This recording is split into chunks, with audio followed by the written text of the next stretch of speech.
家康は愛着回避型。家康の個性は平和を求める個性。汚れたこの世を平和で清らかに。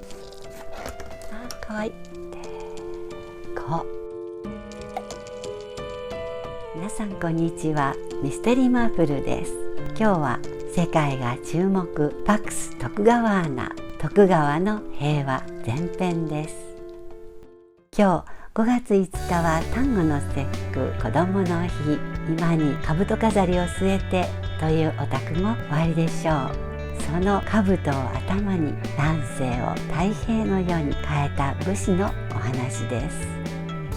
パクス徳川アナ、徳川の平和という言葉を耳にしたことがありますか？ 200 年以上にわたって平和が続いた江戸時代のことを外国の研究者が呼ぶ名です。ウクライナ戦争も長引く中、世界に類を見ない長期の徳川の平和は一体なぜ実現できたのかと注目を集めているそう。私は2人の将軍、初代徳川家康と5代徳川綱吉に注目しました。余談ですが、最初に家康公と今回の台本を書き始めたのは4月17日朝、昼食時に何気なく NHK をつけたところ、今日は徳川家康公の命日、久能山東照宮で19代家広氏により供養とのニュース。びっくりでした。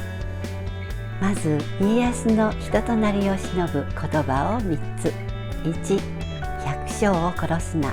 他の戦国武将とは少し異なり、戦争をしないことを求める戦いが多かった人生と言われ、命の大切さを思う人柄。2、戦のやり方。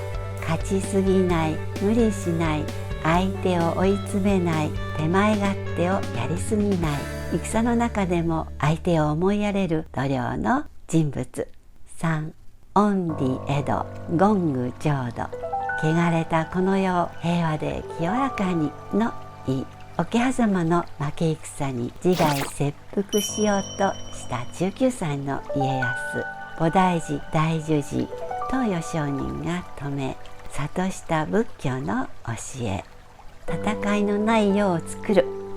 この言葉を支えに生きる決意をしたと。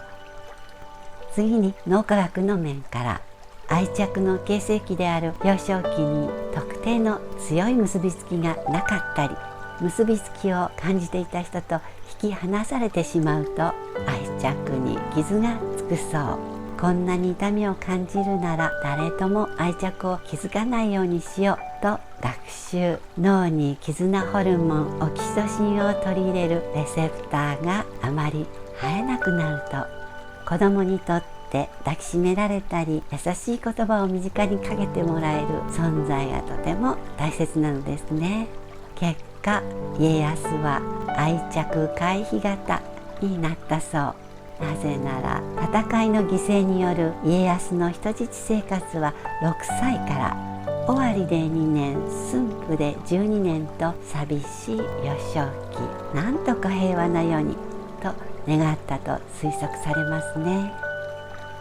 成人後の言葉、幼少期の脳科学、両面を照らし合わせてみると、家康の個性は平和を求める個性と見えてきました。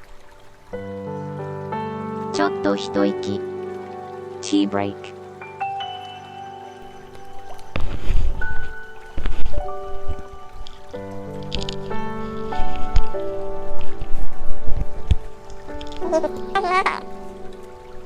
ちなみに家康は心の中で香りを味わう文香をたしなみますが、お気に入りの香は月の下風。試した方によると、決して華やかとは言えない星沈めた印象の香りだったそう。17世紀初頭、新たな統治者の徳川が各地の大名を取り潰し、国替えをしながら徳川の石高を増やしていきます。武威、武力によって戦乱の世を終わらせました。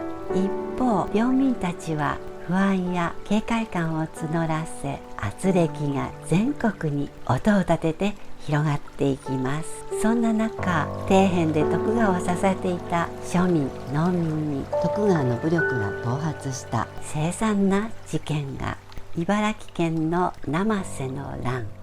この地を長く支配していた佐竹義信は徳川に加担しなかったため秋田に追われます。徳川の系列が領主となった後、年貢納入をめぐる行き違いが発生。それまでの不満もあってか、農民たちが代官を殺したことで最後は一村暴書、農民たちを皆殺しにしたという事件。伝承で詳しい資料がないのは為政者にとって都合の悪い歴史ということですが、それでも徳川による農民弾圧・虐殺は疑いのないものだそう。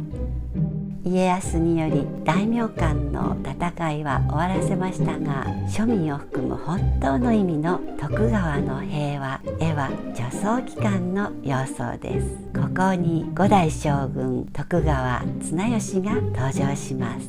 次回お楽しみに。庶民に慈悲や仁の心を持たせるものばかり。例えば付録レビュー。今日はスヌーピーのバス型ポーチほか3個セット。リンネル2020年10月号の付録で、表紙は杉咲花さん。かわいい黄色いスクールバスのデザインポーチとキャラクターミニポーチ2つのセット。スヌーピーが運転手のバス型ポーチは大きめサイズ。コスメもゆったり、おやつやジュースもたっぷり入ります。チャーリー・ブラウンとルーシーのポーチは薄マチタイプ。優しい水色、ピンクで色分け。小分けも楽しく便利。ポイントはミニポーチをバスの中に乗せられること。2人の顔が見えるなんて素敵でしょ。いずれも中はスウェード調で表面はツルツル。明るくお部屋に入るデザインでインテリアのアクセントにも。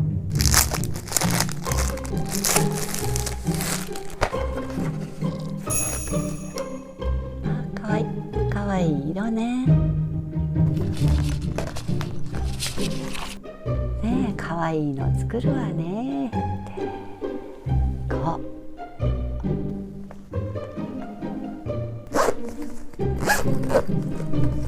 5月5日は日本では子どもの日ということで、小さなキッズも心ほどけるスヌーピーでした。